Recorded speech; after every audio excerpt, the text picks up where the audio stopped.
দুবাইয়ের ব্যস্ত রাস্তায় এখন ঘুরছে চালকবিহীন ট্যাক্সি। চীনের প্রযুক্তি জায়ান্ট বাইডুর তৈরি এই রোবো ট্যাক্সিগুলো সফলভাবে তাদের পরীক্ষামূলক যাত্রা সম্পন্ন করেছে, যা মধ্যপ্রাচ্যে চীনের প্রযুক্তিগত প্রভাব বিস্তারের একটি নতুন দিক উন্মোচন করেছে। এখন পর্যন্ত এই পরীক্ষায় কোনো ধরনের নিরাপত্তা ঝুঁকি বা দুর্ঘটনা ঘটেনি। বাইডুর রোবোট্যাক্সি বিভাগ অ্যাপোলো গো দুবাইয়ের সড়ক ও পরিবহন কর্তৃপক্ষের সাথে যৌথভাবে এই প্রকল্প পরিচালনা করছে। জুমাইরা, দুবাই ফেস্টিভ্যাল সিটি এবং জাবিলের মতো গুরুত্বপূর্ণ এলাকায় শত শত সফল ট্রায়াল সম্পন্ন হয়েছে। দুবাইকে চীনের বাইরে তাদের প্রথম আন্তর্জাতিক বাজার হিসেবে বেছে নিয়েছে বাইডু, যা এই অঞ্চলের প্রতি তাদের কৌশলগত গুরুত্বের একটি ইঙ্গিত দেয়। অত্যাধুনিক লিডার সেন্সর, ক্যামেরা এবং রাডারসহ 10 স্তরের নিরাপত্তা ব্যবস্থা নিয়ে সজ্জিত এই গাড়িগুলো দুবাইয়ে ট্রাফিক আইন ও পরিবেশের সঙ্গে মানিয়ে নিতে সক্ষম।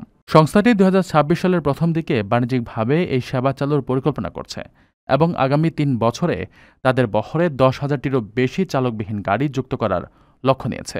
এই উদ্যোগ দুবাইকে একটি স্বয়ংক্রিয় পরিবহন কেন্দ্র হিসেবে গড়ে তোলার পথে একটি বড় পদক্ষেপ।